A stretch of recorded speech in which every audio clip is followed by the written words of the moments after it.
Өткөн суткада Ош облусунун Кара Суу районунда жүз берген унаа кырсыгынан 3 жаран каза.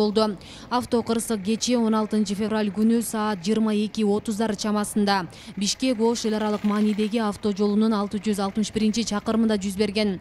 Алдын ала маалыматтар боюнча ВАЗ-2106 үлгүсүндөгү автоунаа айдоочусу жүк ташуучу унааны ашып өтөм деп карама каршы тилкеге чыгып, Нива үлгүсүндөгү унаа менен кагышкан. Алдын ала маалыматтарга караганда ВАЗ-2106 үлгүсүндөгү автоунаанын айдоочусу ушул ашып өтүү максатында карама каршы тилкеге чыккандыгын айына ушу бет маңдай кагылышуу келип чыккан. Азыр бул жолдун акырсы боюнча Кара Суу райондук ички иштер бөлүмүнүн тергөө кызматы тарабынан тийиштүү экспертизалар дайындалып, азыркы учурда тергөө иштери жүрүүдө. Кырсыктан Кара Суу районуна караштуу 30 Адыр айылынын 2003 жылкы тургуну жана анын 2005 жылы туулган бир тууган иниси ооруканага жетпей каза болушкан. Алар менен бир унаада болгон 2006 жылы туулган жаран Ош облустук ооруканасына баргандан кийин дарыгерлердин ыкчам аракетине карабай бул дүйнө менен кош айтышкан.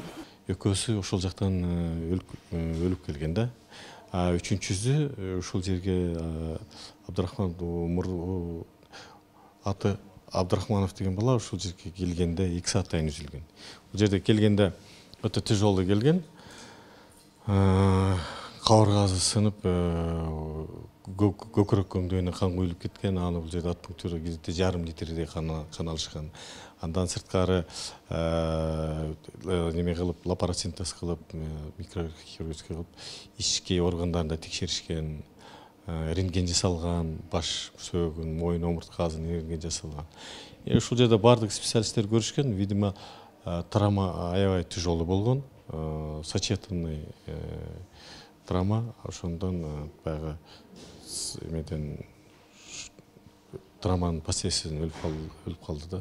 Азыркы тапта кырсыктан жабыр тарткан Нива үлгүсүндөгү унаанын айдоочусу ооруканада жатат.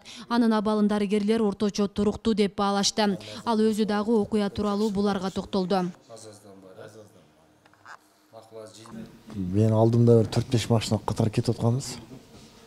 Нар жактан 2 фура келип аткан, 2 фурадан обгон алды дагы. Мен качып үлгүрө албай калдым, 2-3 машина качты аларчы. Мен үлгүрбөй калдым, келип мени лоп сүзүп кетти да. Жок, алар башка машинадалар. Мен Нивадан. ВАЗ-20 жана мен өзүм жалгыз элем.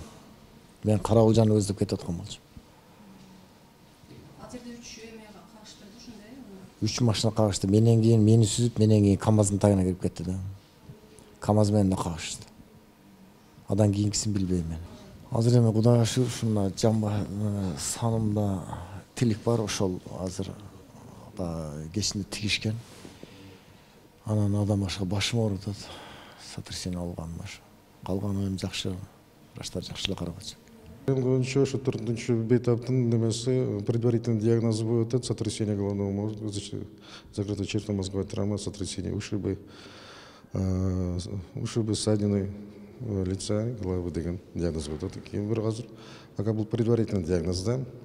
Анан дагы кошумча каттуудан обследованиядан өткөндөн кийин уже толук диагнозу такталат. Белгилей кетсек, 2022 жылдын башынан бери Ош облусунун аймагында 59 унаа кырсык катталып, анын кесепетинен 10 адам каза болуп, 119 денелеринин аркандай жараттарды алып ооруканага кайрылышкан. Ал эми 2021 жылда 786 транспорт кырсыгы катталып, 136 адамдын өмүрүн алган. Асель Сыдыкова, Илимбек Турсунбай уулу, Регион телеканалы, Ош облусу.